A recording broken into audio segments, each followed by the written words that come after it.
हरे कृष्ण दोस्तों, हमारे चैनल को जरूर सब्सक्राइब करें, क्योंकि आपकी इच्छाएं पूरी हो या ना हो, ये तो नहीं पता, परंतु यकीन मानिए, जीवन का उद्देश्य जरूर पूरा हो जाएगा।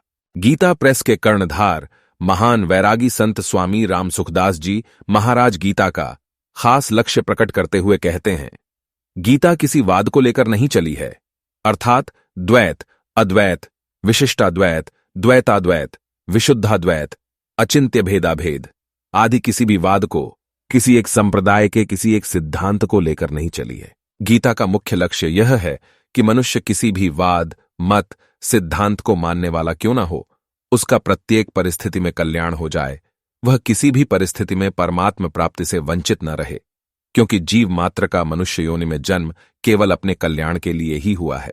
संसार में ऐसी कोई भी परिस्थिति नहीं है जिसमें मनुष्य का कल्याण न हो सकता हो, कारण कि परमात्म तत्व प्रत्येक परिस्थिति में समान रूप से विद्यमान है। अतः साधक के सामने कोई भी और कैसी भी परिस्थिति आए, उसका केवल सदुपयोग करना है। सदुपयोग करने का अर्थ है दुखदायी परिस्थिति आने पर सुख की इच्छा का त्याग करना, और सुखदायी परिस्थिति आने पर सुख भोग का तथा वह बनी रहे ऐसी इच्छा का त्याग करना और उसको दूसरों की सेवा में लगाना। इस प्रकार सदुपयोग करने से मनुष्य दुखदायी और सुखदायी दोनों परिस्थितियों से ऊंचा उठ जाता है, अर्थात उसका कल्याण हो जाता है। सृष्टि से पूर्व परमात्मा में मैं एक ही अनेक रूपों में हो जाऊं, ऐसा संकल्प हुआ।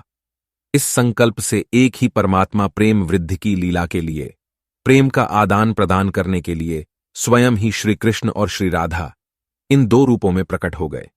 उन दोनों ने परस्पर लीला करने के लिए एक खेल रचा।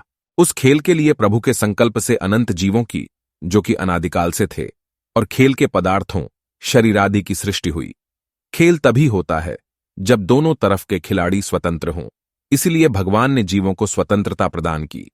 उस खेल में श्री जी का तो केवल भगवान की तरफ ही आकर्षण रहा, खेल में उनसे भूल नहीं हुई। अतः श्री जी और भगवान में प्रेम वृद्धि की लीला हुई, परंतु दूसरे जितने जीव थे उन सब ने भूल से संयोगजन्य सुख के लिए खेल के पदार्थों, उत्पत्ति विनाशशील प्रकृतिजन्य पदार्थों के साथ अपना संबंध मान लिया, जिससे वे जन्म मरण के चक्कर में पड़ गए। खेल के पदार्थ केवल खेल के लिए ही होते हैं, किसी के व्यक्तिगत नहीं होते, परंतु वे जीव खेल खेलना तो भूल गए और मिली हुई स्वतंत्रता का दुरुपयोग करके खेल के पदार्थों को अर्थात शरीर आदि को व्यक्तिगत मानने लग गए। इसलिए वे उन पदार्थों में फंस गए और भगवान से सर्वथा विमुख हो गए। अब अगर वे जीव शरीरादि उत्पत्ति विनाशशील पदार्थों विमुख होकर भगवान के सम्मुख हो जाए, तो वे जन्म मरण रूप महान दुख से सदा के लिए छूट जाए।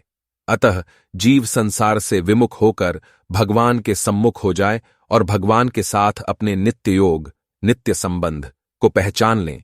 इसी के लिए भगवद गीता का अवतार हुआ है। दोस्तों, हमें इजाजत दें, आज के लिए सिर्फ इतना ही। मिलते हैं आगामी दर्शन में। हरे कृष्ण।